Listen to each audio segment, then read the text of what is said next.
Halo semuanya, pada pertemuan kali ini atau pada video kali ini saya akan menjelaskan mengenai pendapatan per kapita dan distribusi pendapatan.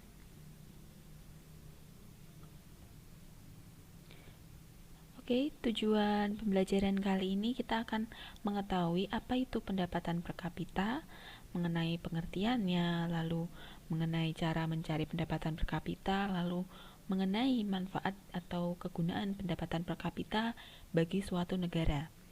Kemudian yang kedua, nanti kita akan mempelajari mengenai apa itu distribusi pendapatan. Pada pembahasan yang pertama, kita akan membahas mengenai pendapatan per kapita. Nah, tingkat kesejahteraan penduduk suatu negara ini tuh tidak hanya dihitung dari pendapatan nasional saja ya, tetapi akan lebih akurat jika dihitung menggunakan pendapatan per kapita. Hal ini karena pendapatan nasional itu kan hanya diukur dalam ukuran secara umum. Nah, untuk melihat besarnya pendapatan suatu negara, untuk itu diperlukan suatu ukuran yang lebih spesifik lagi atau yang lebih akurat yang bisa menunjukkan rata-rata pendapatan penduduk suatu negara. Artinya, suatu ukuran yang bisa memperlihatkan seberapa besarnya pendapatan yang diterima oleh setiap penduduk di suatu negara. Nah, ukuran tersebut ialah pendapatan per kapita.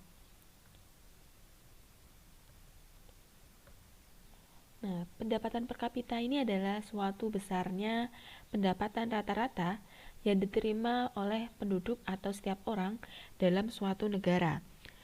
Nah, pendapatan per kapita ini diperoleh dari hasil pembagian Gross Domestic Product atau GDP ataupun Gross National Product ataupun GNP dengan jumlah penduduk di suatu negara.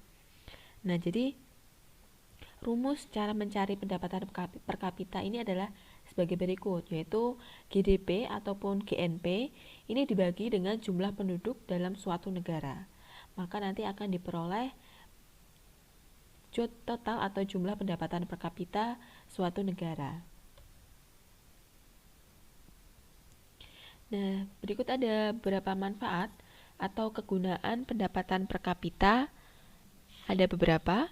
Yang pertama sebagai tolak ukur kemakmuran suatu negara. Kemudian ada untuk mengetahui tingkat produktivitas suatu negara dari tahun ke tahun. Kemudian sebagai perbandingan tingkat standar hidup suatu negara. Nah, dengan mengambil dasar pendapatan per kapita dari tahun ke tahun ini, nanti dapat disimpulkan bahwa pendapatan per kapita suatu negara ini rendah atau di bawah, ataupun sedang ataupun tinggi.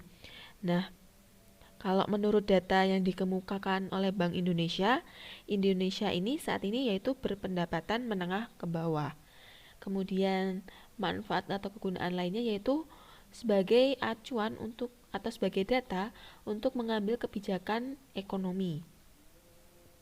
Nah, pendapatan per kapita ini dapat digunakan sebagai bahan pertimbangan untuk mengambil langkah di bidang ekonomi. Kemudian ada data perbandingan tingkat kesejahteraan suatu negara. Nah, dari pendapatan per kapita masing-masing negara ini nanti dapat dilihat tingkat kesejahteraan tiap negara. Selanjutnya ada distribusi pendapatan. Nah, distribusi pendapatan ini adalah pembagian penghasilan di dalam masyarakat dalam proses produksi, atau para pemilik faktor produksi nanti akan menerima imbalan seharga faktor produksi yang akan disumbangkan dalam proses produksi.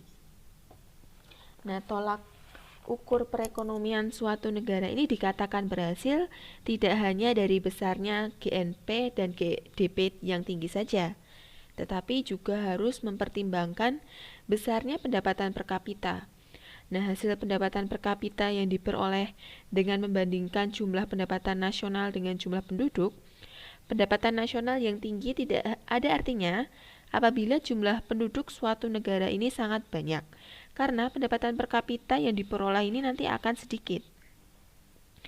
Sebuah negara ini nanti dapat dikatakan sejahtera atau memiliki tingkat kesejahteraan yang baik apabila perbandingan pendapatan nasional dengan jumlah penduduknya ini seimbang dan terjadi pemerataan pendapatan yang seimbang pula. Nah, tingkat penyebaran atau pemerataan pendapatan di suatu negara atau di suatu daerah ini nanti disebut dengan distribusi pendapatan.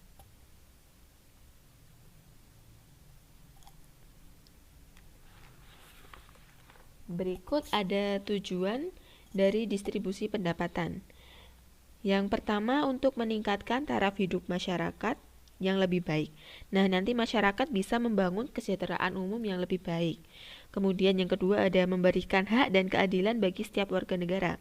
Karena setiap orang ini dapat menikmati fasilitas yang sama dan setara. Kemudian yang ketiga ada menghindarkan dari resiko kriminalitas, khususnya seperti perampokan, penipuan maupun pencurian uang.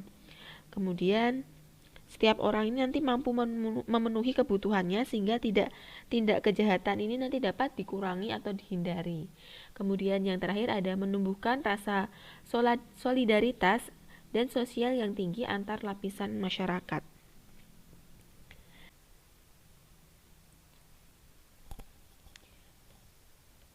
Selanjutnya yaitu ada faktor yang mempengaruhi distribusi pendapatan.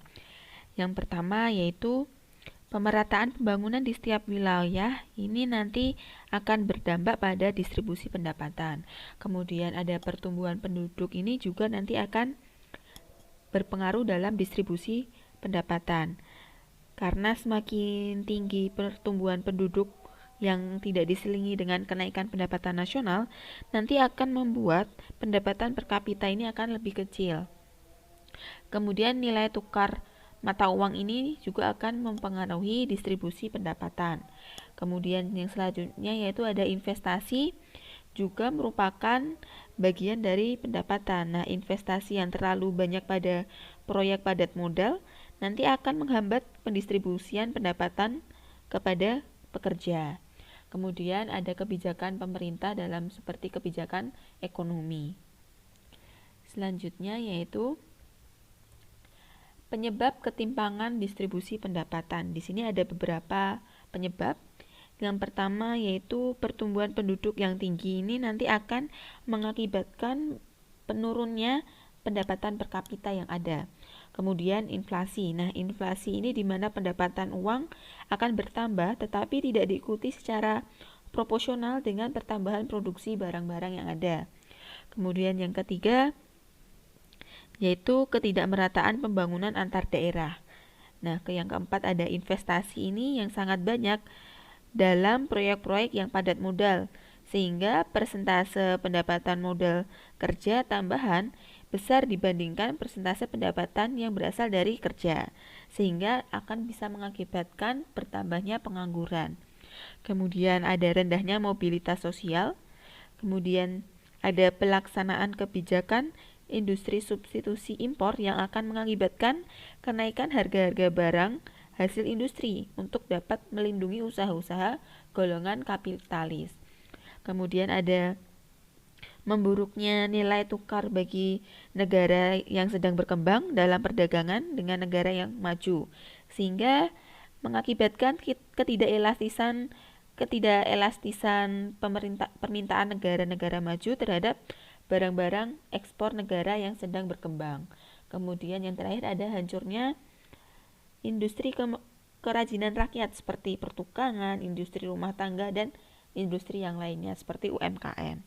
Kemudian di sini ada beberapa indikator untuk mengukur distribusi pendapatan atau untuk melihat ketimpangan distribusi pendapatan yang ada. Yang pertama ada kurva Lorenz, yang kedua ada koefisien Gini atau indeks Gini. Kemudian yang ketiga ada kriteria Bank Dunia. Kita akan bahas satu persatu.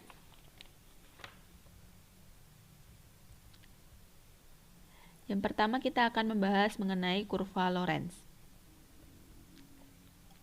Nah, kurva Lorenz ini adalah kurva yang menunjukkan perbandingan persentase pendapatan yang diperoleh dengan persentase jumlah penduduk. Langsung kita lihat kurvanya. Nah, ini adalah bentuk dari kurva Lorenz. Nah, kurva A ini merupakan kurva Lorenz yang semakin dekat dari garis diagonal atau kemerataan. Nah, artinya distribusi pendapatan ini semakin merata. Nah, pendapatan nasional yang diterima suatu negara ini dapat secara merata dirasakan oleh setiap golongan masyarakat. Tidak ada yang terlalu kaya atau terlalu miskin seperti itu. Jadi pendapatannya merata.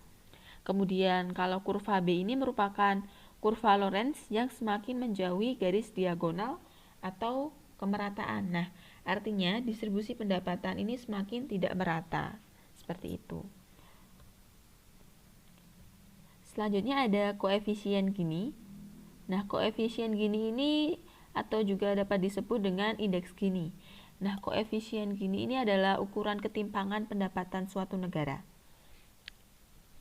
Nah, kriteria ketimpangan pendapatan berdasarkan koefisien Gini yaitu jika koefisien Gininya ini kurang dari 0,4, maka tingkat ketimpangan pendapatannya rendah.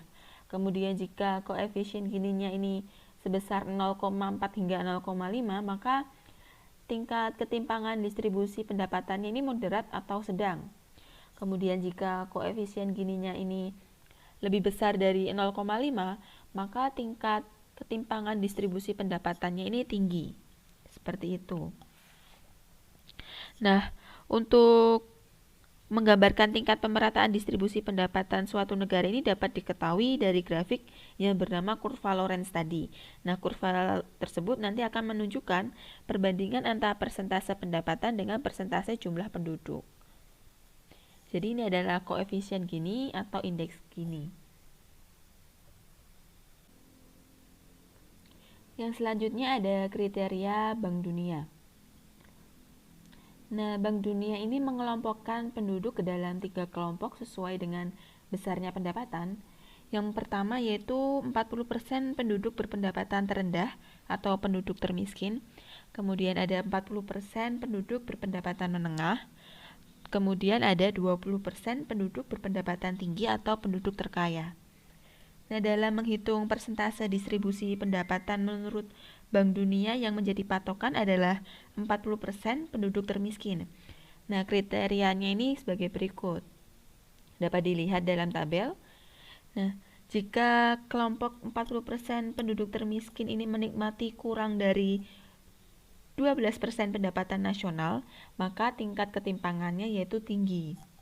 Nah, yang kemudian apabila kelompok 40% penduduk termiskin ini menikmati 12% hingga 17% dari total pendapatan nasional atau total pengeluaran ini, maka ketimpangannya sedang.